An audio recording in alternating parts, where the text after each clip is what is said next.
and hissed softly. Did you slap me?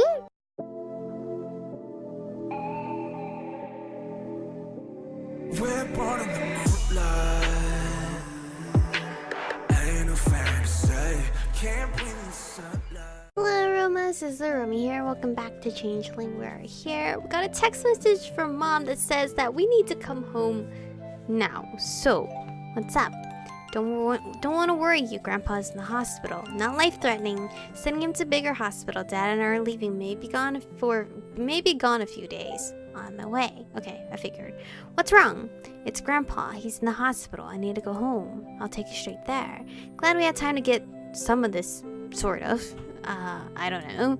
Somewhat figured out-ish? Yeah, that.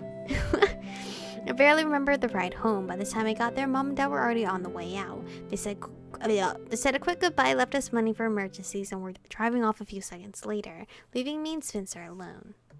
Oh, Vial of Dreams. Ooh. Spencer and I didn't particularly feel up to school, so we're skipping. Tuesday, November 2nd, by the way. My personal issues aside, the previous day had left us both drained. Mom had texted several times to let us know that Grandpa's condition had worsened and they'd be keeping a close eye on him in the next few days. The situation here in this storyline is Spencer doesn't know anything yet about us still. So, we're not close yet. It would have been nice if Spencer and I could have at least talked to each other about it, but without Mom and Dad, the house was just silent and tense. After one failed attempt at conversation, I gave up. I didn't have the emotional fortitude to fight with him. At any rate, Mom and Dad wouldn't be coming back yet, but Mom made us promise to go to school. We agreed, but neither of us was happy about it. We're going to be late, Michiko. I know, just 1 minute. To make matters worse, Allie had to bail out of giving me a ride today, something about work. And of course, I woke up late. Even with Allie's preventative measure, I didn't exactly sleep well. Too much anxiety about trying to escape my room in the dead of the night to trot myself over to Fairy and whatever waited for me there. That said, it had apparently worked since I woke up in my own bed. Either that or I didn't try to kidnap myself during the night. Ugh. I quickly sprinkled the foxglove mixture over the door and set the bottle on my bedside table before rushing downstairs. Sorry, just didn't sleep well. Let's just go. I expected him to bite my head off or be nasty, but maybe he was just too worried to bother with it today. Or maybe it's because your birthday, maybe. Maybe. The ride was awkward and quiet, so the keys weren't missing. No. I guess someone got tired of hiding them. Glad he finally gave it up. That's good to hear. What are these choices? It's good to hear, I guess. Oh, yeah, that's what I basically just read. That's good to hear, I guess. I just let the obvious jab at me slide. I was way too tired for a bickering match. Besides, he could be crying, gave out all he wanted. The fact was that the bribe had clearly worked, and I probably need to make it a point to set some milk out for the brownie to keep it happy. I stared out the window for the rest of the ride to school. The weather was dreary and cold, perfectly matching my mood. It wasn't until Spencer pulled into the parking lot that I realized what day it was. Spencer was already walking away from the car by the time I got out. Spencer! He stopped and after a long moment turned to look at me. Happy birthday. Yeah, happy birthday. He looked like he wanted to say something else, but suddenly his shoulders drooped and he turned back to the school, leaving me standing there alone. Man, this is a sad sibling hours. Well, at least he said it back. I entered the school from the side door that was closer to the stairwell and stopped just inside, leaning against the wall. I didn't want to go to class. I didn't want to do anything. I wonder if I can beg Vilas to let me stay in the library all today. I was pretty sure that if I told him the full situation, he'd say yes, and there really wasn't much reason to keep it from him. I rubbed my temples as I walked past the music rooms towards the stairs. Is it, whatever the girl's name is? The sound of a piano melody from his side gave me a pause. It was no particular surprise to hear music from the music room, but that song is familiar. The door was slightly ajar, so I carefully peeked inside. I could just make out the figure behind the piano. Kara. Okay, yeah, Kara. I knew it started with a K. I knew it. So she hadn't really stopped playing piano after all. Maybe just stopped playing publicly. But why? It had to have something to do with that ride running around. I leaned against the wall outside and listened. This was the song she'd started composing back when we were kids. She wanted to debut it at that concert, but she wasn't sure it would be ready in time. Man, it was amazing how long ago 5 years ago felt. Everything was different now. She's improved a lot, huh? Which made the idea of her losing her dream to play professionally even stranger. The song came to an end with me still standing there. The soft scrape of wood against the tile alerted me it was time to leave. I hastily retreated to the nearest bathroom as her footsteps came toward the door. I wasn't sure if I managed to duck inside before she saw me. I stood just by the door, heart pounding. Get in one of the stalls! What the heck? I could only imagine what she'd say. She caught me listening to her play, and I did not want a car or confrontation this morning. When it didn't seem like anyone was going to follow me, I shambled to the sink and turned on the cold water. I splashed it on my face, rubbing the corners of my eyes and biting back a yawn. I really needed to pull myself together if I wanted to make it through the day. Water dripped off me, and I stood with my hands on either side of the sink, staring into the drain for a long moment. But before I could let out all the potential metaphors lurking down there feed the angst, I lifted my eyes to the mirror and see my fucking white hair, right? It was just me. Oh, okay. Same me as always. No strange white hair, no sharp blue eyes. I half expected the reflection's mouth to twist into a cruel grin or some other horror movie thing. Nothing happened. I reached a tentative hand and touched the glass, wondering what the other person sharing this body with... Wondering about the other person sharing this body with me. What was her story? Who was she really? Why did she have to pick me? The toilet in the last stall flushed, startling me out of those thoughts. I quickly shut off the water and went to grab some paper towels before someone could emerge and watch me having a weird moment with my reflection. The door to the stall creaked open, but no one came out.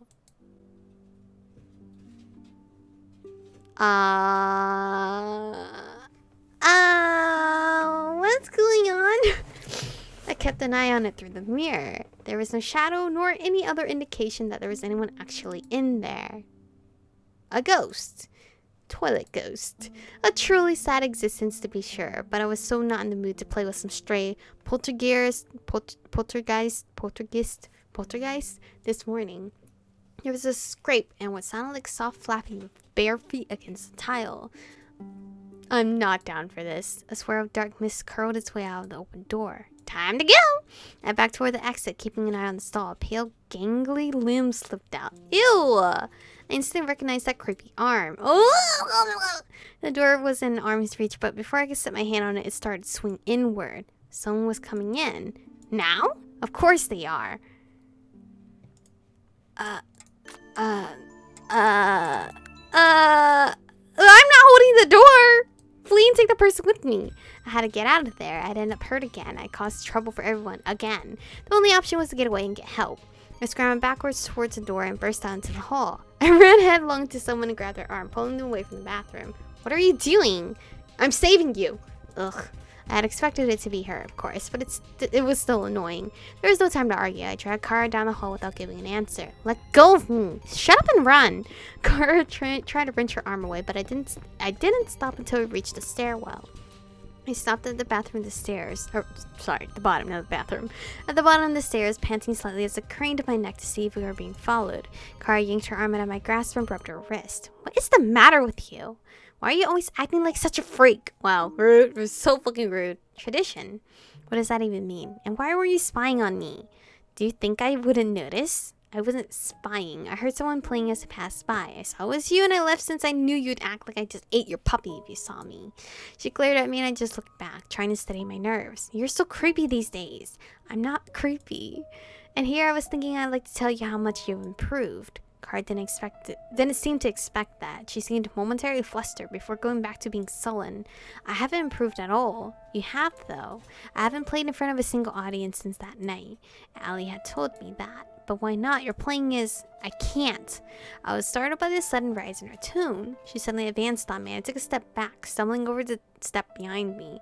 I can't. No one showed up that night. Almost no one. I was nervous and I screwed up the first piece I played. I ran off the stage in tears. And do you know who comforted me? No one. Because everyone was busy worrying about you. Wow, okay. You don't have to be so, like, dramatic, alright? A missing child over a concert. I mean... which one would you go for? The missing child. My mom ranted for days about what a disappointment the whole thing was. It was horrible, and neither of my best friends were anywhere to be seen, because I was kidnapped. Alright? The fuck? I glanced down the hall, hoping that the ride didn't decide to make an appearance. It wasn't like we'd gone that far. Not that I didn't want to air things out with Kara, but I really needed to ditch her and go find help. That was definitely something I couldn't allow to wander around the school. Are you even listening to me? I'm sorry. Yes, I'm listening. Look, I don't even remember what all happened back then. I just know I didn't mean for any of that to happen to you. I especially never wanted people to get hurt because of me. Kara scoffed and backed off me. Well, what you wanted doesn't mean much, does it? I was hurt by it. Even your brother was hurt by it. You're a miserable excuse for a friend, and you'll never understand. I won't. I'll never understand why you've spent the last 5 years hating me for something I didn't do intentionally, or understand why you didn't just have another concert. She just clenched her fist and leaned in, yelling in my face. Okay, I was like, what the hell is like touching my face besides the pimple patch? You think I didn't try? Do you think my mom would let me give up even if I wanted to? Even if I was too scared to try again? Do you think she would listen? She passed a hand over her face, looking like she was on the verge of tears. She just always screamed. Do you know how much pressure I was under back then? One little mistake. I'd hear about it for weeks. What a disappointment it was. What a disappointment I was. I hated it. I hated you, her, all of it. I just wanted to hear her say I did something right once. You know what, girl? I feel like that's something every child of a parent feels like. We just want our parents to just tell us that we're doing great, that we're doing amazing. I don't know if many parents know that your child wants to hear that, but we do, alright? And I have yet to hear that from my parents. So Kara, you got a long way to go. I'm sorry that I wasn't there for you. Sorry doesn't give back anything. Sorry doesn't fix this. You're not a disappointment, you know, no matter what Shut up! I slipped past her, stomach fluttering anxiously. Listen, I'm sorry about being the catalyst for all this. I don't think you should give up on playing, though. You're really good, and everyone messes up sometimes. That's not... My mother is the one that finally made me stop. My mother is the one who canceled the concert when I told her I needed more time. My mother is the one who finally told my teacher I was quitting. Can you imagine what it's like when the person who pushed you nonstop for years finally just gives up on you? What? We were interrupted by the sound of footsteps thundering down the stairs. Corvin, thankfully. I sagged with relief when his blonde hair came into view. I was so glad he seemed to be able to sense those stupid things. Does that mean that thing we saw was her mother? Like, her secret is how much she hates her mother? Michiko? Girl's bathroom. Hurry! He leaped down the last flight of stairs and barreled down the hall. I started after him, but I didn't get far. Kara grabbed my arm tightly, glaring down at me. What's going on between you and Corvin lately? It's not your concern, just club stuff. I heard a rumor you two were dating. She practically spat the word at me. We're not. I yanked my arm out of her grasp. And even if we are, it's not your business, is it? Wow. I started off down the hall after Corvin, hoping he was okay. That Aromie had managed to give him the slip for a while now. Hopefully he hadn't absorbed too much miasma. So you're just going to come back and take something else away from me then. Look, listen, Kara, listen here, chick. You didn't claim him. You had all the time to claim him, but you didn't, alright? You snooze, you lose, apparently. He's not an object. I can't take him away like he's a toy. Stop following me. No, I want to know what you two are up to. You definitely do not want that. A loud bang came from the bathroom, followed by several more. I bolted down and pushed the door open. Kara was right behind me. Oh my god. Corvin? He was crumbled near one of the stalls, wheezing slightly. There were black stains on the floor, all of which were fizzling slightly and letting off a foul odor. Miasma. I rushed to Corvin's side while Kara stood helpfully, and the door gaping at the scene before her. Corvin? Okay. Ugh, too loud. Thank God. Are you okay? There was a strange purple bruise slowly spreading over his cheek. I don't know what that is, to be honest. I tried to turn his head to get a better look at it, but he reached up and took my hand, giving me a slight smile. I'm fine. The stupid thing got away again. He coughed and struggled to sit up. That bruise? It's nothing. It's fine. It'll go away on its... it's not nothing. Stop trying to hide it from me. What happened in here? He trolled off when he saw Kara in the door staring at us. She followed me. Sorry. It's okay. I did put up a barrier, but there's no way it would keep her out. I wonder if that was because it was her Aromie he was dealing with. Corvin struggled to his feet and I helped him stand. What's going on? She was glaring at the way he held one arm around my shoulders, but I was more worried about him in that moment. Listen here, girl. You're not paying attention to Corvin lately. So of course he's no longer yours. I mean, he wasn't hers to begin with either. I don't think he was interested in her, to be honest. Corvin, what? You pointed 2 fingers at her. Michiko, catch her. Huh? Hypnos. When she started to go down, I made a mad dash for her and barely managed to make it in time. What? We still nearly hit the floor as I staggered under her weight, trying to keep us both upright. Not that she was huge or anything, she was just a fair bit taller than me, and I wasn't exactly known for my upper body strength. Same. Now what? We take her to the nurse so she can sleep it off. He'll make sure she doesn't remember anything. Okay, I'll do that. You go take care of that injury. It's not... I know what it is. It's a miasma injury, right? I stopped and looked at him, sighing as I realized that he had other injuries on his face and hands as well. Corvin, what are those other things from? Sorry, not from. He looked terrible now that I got a decent look at him. Would you believe I fell down the stairs again? I knew that was a lie. This is a big choice. This is a really big choice. Demand the truth, accept his lie without questioning it, or call him out on his lie. Do we have the time for all this though? Call him out? No, but I would believe that's a pretty blatant lie, which is stupid because I already know it's partly from this fight or another one. I don't know why you can't just tell me the truth. Just a habit, I guess. Well, it's one you need a break because I don't appreciate it. I don't want to worry you. There's some things I have to deal with on my own. But you haven't let me deal with my problem alone, have you? You've been there for me every single time. Yet you won't let me be there for you. This isn't what relationships are supposed to be like. Relationships. Any kind of relationship. Not just a dating one, Corvin. Friendship, more than that, it doesn't matter. I'm sorry, I'm like trying to get adjusted. Are we more than friends? I don't know. Are we more than friends, Corvin? I don't know. Not if you can't be honest with me. He gently moved closer, easing Car into his arms as I watched. He seemed to be mulling over what I said. It's not that I've been dishonest. Withholding information is the same thing, Corvin. Especially stuff this important. Why is that Aromie following me around? Where do your injuries come from? What is that? That black mark on your face? Even if you don't think I deserve to know the last 2, I at least deserve to know the first. I don't know why it started following you when you came back to town. If something creepy was following me around as I got here, you should have told me. I know, I usually don't have the opportunity to discuss these things with the people involved. This is new to me, you know? And the black mark on your face? That is miasma. Why do you say that? Because I'm not dumb. It shows up every time you fight one of those things supposedly tainted by miasma. It looks like those black stains on the floor. And I don't know. I can't think of what else it might be. He looked away, not saying anything. I guess it was the one thing he was going to refuse to tell me. He lifted Kara carefully and eased out of the door. For now, I need to get her to the nurse. You should leave here too. The barrier will wear off soon. I'll try to have someone sit down before that, but it would be best to get out of here before anyone else sees you here. He left me there feeling dissatisfied with the entire situation. Corvin, it's not fair that you get to keep your secrets when I don't. Which is true.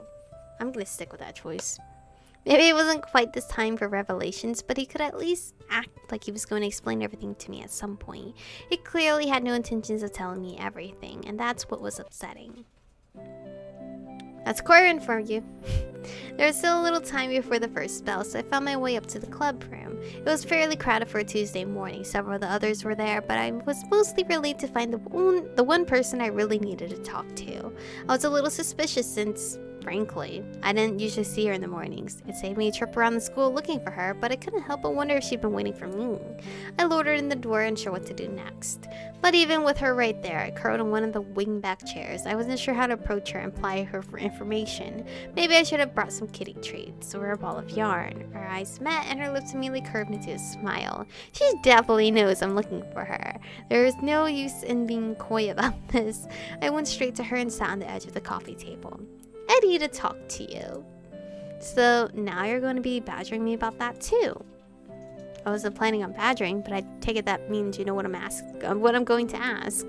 I'm not sure why you think I'm going to be more inclined to talk to you than I was to Corvin. Didn't this also happen in somebody else's route? Was it Elliot's route? Or Danny's route? Somebody's route. They also went to Brenna before I even got to her. It's been a hot minute, so I don't really remember who. Wait, it was Corvin who tried to talk to her. Then again, I shouldn't be shocked about that. Even if I told him to let me handle it, there's no way he would do that. I want to know about changelings, Brenna, and I want to know why you've been so determined to keep them from taking me back to Fairy. If you weren't going to give me any information, I don't think you'd have helped me until this point. She hissed and jumped to her feet, grabbing my wrist as she pulled me to the door. Are you stupid? I guess. Her fingernails were digging into my skin as she dragged me through the door and into the courtyard. What is the matter with you? Did you knock? Or else we would have died in a pit full of blackness. I don't know what you're talking about. Ewan! Oh, Ewan! Ewan, who was in his usual spot under the tree, looked up with interest when he saw us. I'm not talking about that in front of them. If that was a problem, maybe you should have come to find me. Huh. I never said I want to talk to you either. I don't know where we're going with this. I don't happen to care if you and that unseelie brat get your souls situated. Wait, what? I already told that stupid crow that much. Unseelie brat. Stupid crow? Unseelie. Meaning the fairy whose body I'm in. Ewan was now sitting up very straight, listening in. Brenda didn't seem to care. I mean, we're all fairies here. And I really didn't want to bother with him either, so he could eavesdrop all he wanted. That's right, the helpless little soul lurking behind all the magic that's trying so hard to make that body look human. Hey, don't insult my whatever. Roommate? Body mate? Oh, now you're defending your abductor? In spite of the fact she would trot off to Fairy with you in tow, and not even think twice about it. Cute, how very human.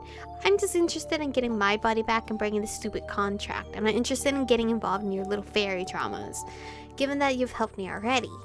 Don't flatter yourself. You keep saying I'm helping you. I'm not. It's just been a long time since I saw someone like you. I thought I might just watch you for a little while. So you knew from the start I was a changeling. It's hardly difficult to tell. A fairy with such a strong mortal stench around her? What else would you be? Why do you hate her so much? This abductor, I should call her. Little human thingies that stick their noses too far into Fae affairs may end up losing them. Or worse. Then tell me how I can break this contract and get my body back. And why should I do that? Because you people did this to me. Brenna hissed softly. Did you slap me? She drew her hand back and slapped me so fast that I didn't have time to even think about blocking it. That was not me. I haven't been affiliated with the court for a long time. That was enough to get Ewan on his feet, though I assumed it was just because he didn't want a very literal cat fight to interrupt his nap. I swallowed down the anger and the urge to hit back. Look at me, being so grown up. Fine, it wasn't you. You hate the court, so help me. If I break the contract, they lose their prize. That's what you want, right? I don't think you're going to learn our secret just because I have a grudge against the court. I'm not asking you to tell me the secrets. I'm asking you to help me do this one thing. You've already kept them from taking me at least twice. So isn't this just giving you what you want as well? Brenda tipped her head back, regarding me quietly for a moment. She finally reached into a pocket and pulled out a little vial of dark liquid. Then I'll give you this. Have we ever seen it like that before? I don't think we have. Oh, and I'm so over time, guys. Why didn't you tell me? But anyway, this is where I'm going to end today's episode off. Time to drink this liquid, even though I don't remember the liquid looking quite like that. So I don't know if I should drink that. That looks very blood-like. But anyway, thank you guys for watching today's episode. Stay beautiful, and I'll see you guys in the next one.